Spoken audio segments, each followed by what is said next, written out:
Welcome back to The Explainer, Focus Learners. Today we're tackling a topic that literally everyone deals with, but kind of nobody talks about the right way. We are going to completely flip the script on how you manage your impulses and give you the exact tools to take back control of your own energy. Okay, let's dive into this. What do you think is the biggest enemy of your discipline? Is it just being lazy? A lack of motivation? Maybe you're thinking, hey, I just don't have the natural talent or the raw willpower. Well, actually, scratch that. It's none of those things. The real enemy is something way, way more primal. It's lust. Now wait, hold on a sec. When I say lust, I am not just talking about physical intimacy here. Lust is any desire that gets stronger than your own ability to control it.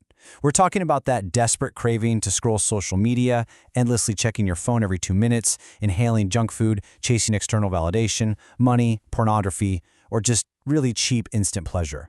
Whenever you desperately want something, even when you know for a fact it's actively hurting your future, that is lust. Most people try to fight these urges head-on, and honestly, they fail miserably. Let me prove it to you right now. For the next 5 seconds, I want you to completely clear your mind and absolutely do not think about a pink elephant. Ready? Go. So what happened? You totally pictured the pink elephant, didn't you? You literally can't help it. When you fight human nature with brute force willpower, you are practically guaranteeing failure. You tell yourself, I'm never going to eat junk food or scroll TikTok again, but 3 days later, boom, relapse. Why? Because the harder you try not to think about a pink elephant, the more your brain completely obsesses over it. So the crucial point is we need a massive paradigm shift here. Lust is really just energy. It is totally neutral. It is not this big bad enemy you have to defeat once and for all. It's simply a force that needs to be redirected.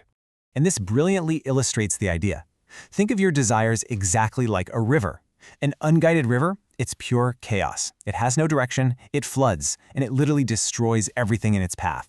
But a guided river, one with a dam and structural channels, that exact same water generates enough powerful electricity to light up a whole city. The energy hasn't changed at all, just the direction. Your urges work exactly the same way. So how do we guide our own river? Well, it starts with lightning-fast self-awareness. Like, the second an urge hits, you need to run a rapid internal diagnostic. Ask yourself instantly, what exactly am I craving right this very second? And keep pushing that thought. Ask, why am I craving it? What emotion is under there? Am I just bored? Am I feeling a bit lonely? Am I super stressed out? Or am I just trying to avoid that really difficult work project I'm supposed to be doing? Now let's actually slow down for a second and really look at this, because this is huge. You don't want pleasure. You want relief. Most of the time, our intense desires are actually just escape mechanisms. We aren't inherently chasing joy. We're just automatically reacting to an emotional void or some kind of discomfort. Fully understanding this distinction, it's an absolute game changer for unlocking your self-control. Once you realize you're actually just looking for relief, you have to pinpoint what triggers the craving in the first place. Every single habit or addiction has a trigger. Maybe it's being alone late at night, having your phone in bed with you, doom scrolling TikTok, seeing that one specific Instagram account, stress after a massive study session, or even just running on zero sleep. Smart people, they don't wait around for temptation to show up and fight it. They figure out their specific triggers and completely remove them before temptation even enters the room. Now, what's really interesting about this slide is how simple but wildly effective this rule is. Make bad habits difficult and make good habits easy. Putting physical distance between you and your desires is basically your bulletproof tactical defense. I mean, if junk food is sitting right there on your desk, you're gonna eat it. If your phone is sitting next to your laptop while you work, you're absolutely gonna check it.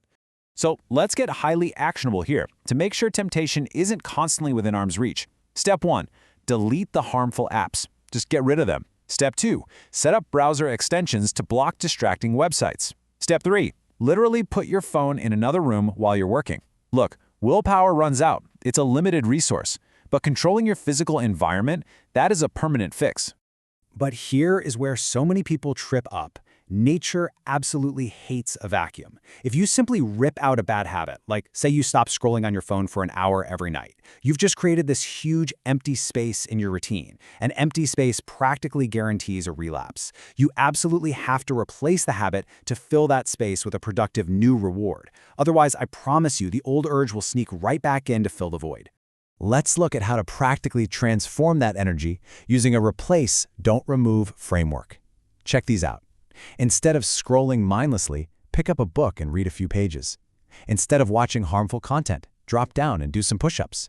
Instead of wasting your mental energy on cheap thrills, channel all that electricity into building a high-value skill, like coding, design, or a new language. You aren't suppressing the energy, you're transforming it. Now look, even with the absolute best environment and replacement habits, an urge is still going to hit you occasionally. When it does, I want you to try this tactical offense. It's called surfing the urge. First, just observe it.